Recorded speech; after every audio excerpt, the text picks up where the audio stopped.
एक छोटे से गांव में, जो बर्फीली पहाड़ियों से घिरा हुआ था, एक जिज्ञासु बच्ची रहती थी जिसका नाम लिसा था।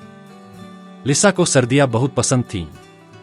उसे पसंद था कि कैसे बर्फ के फाहे हवा में नाचते थे और कैसे पूरी दुनिया चमक उठती थी।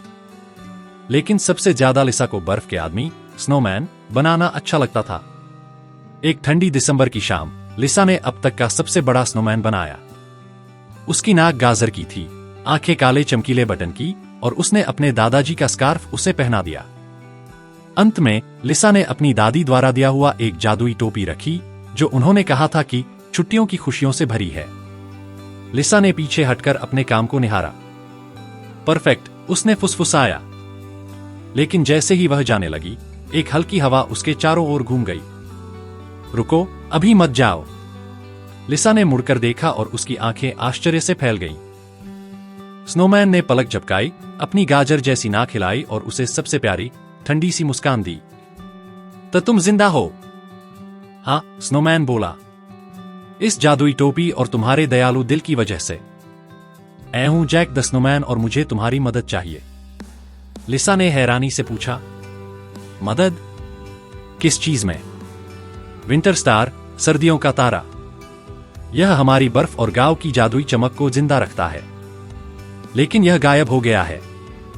अगर इसे आज रात 12 बजे से पहले फ्रॉस्टी पाइन के सबसे ऊपर नहीं रखा गया, तो सारी बर्फ पिघल जाएगी और मैं भी गायब हो जाऊंगा।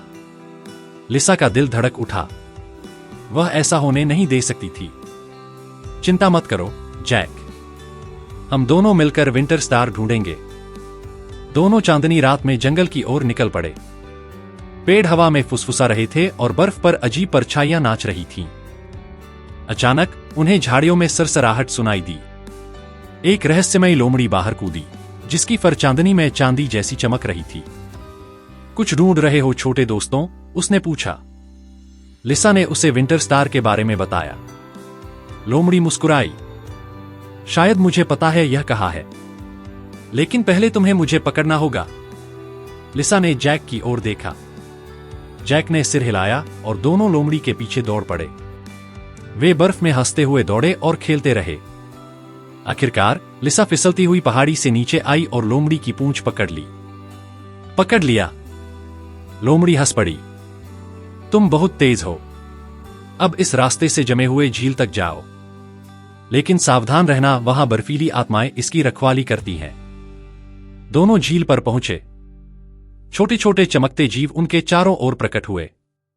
झील के बीचों बीच विंटर स्टार हल्की रोशनी में चमक रहा था।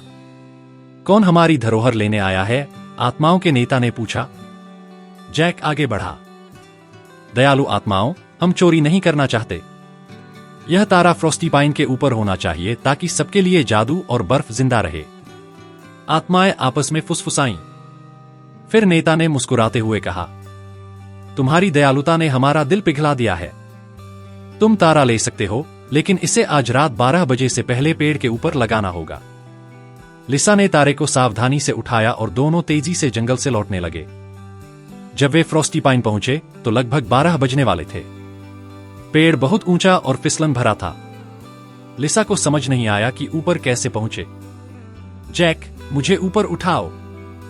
जैक झुक गया और लिसा उसके कंधों पर चढ़ गई। दोनों ऊपर ऊपर चढ़ते गए। लिसा ने जितना हो सकता था उतना हाथ फैलाया और तारे को सबसे ऊपर रख दिया। तारा अचानक तेज चमकने लगा। गांव सुनहरी रोशनी से भर गया। बर्फ हीरों की तरह चमकने लगी और पेड़ जादुई से लगने लगे। हमने कर दिखाया, लिसा, जैक बोला। अब बर्फ भी सुरक्षित है और मैं भी। सुबह की पहली किरणें पहाड़ियों पर पड़ी। जैक ने मुस्कुराते हुए कहा, धन्यवाद लिसा। तुम्हारी दया और टीम वर्क के कारण मैं हर सर्दी यहीं रहूंगा, जब तक विंटर स्टार चमकता रहेगा। जैक ने अपनी टोपी झुकाई और बर्फीले जंगल की ओर लौट गया। उस रात लिसा मुस्कुराते हुए सो गई। उसे पता था कि उसने एक ठंडी लेकिन प्यारी दोस्ती पाई है, और यह कि दया और मिलकर काम करने से कोई भी मुश्किल हल हो सकती है। शुभ रात्रि बच्चों।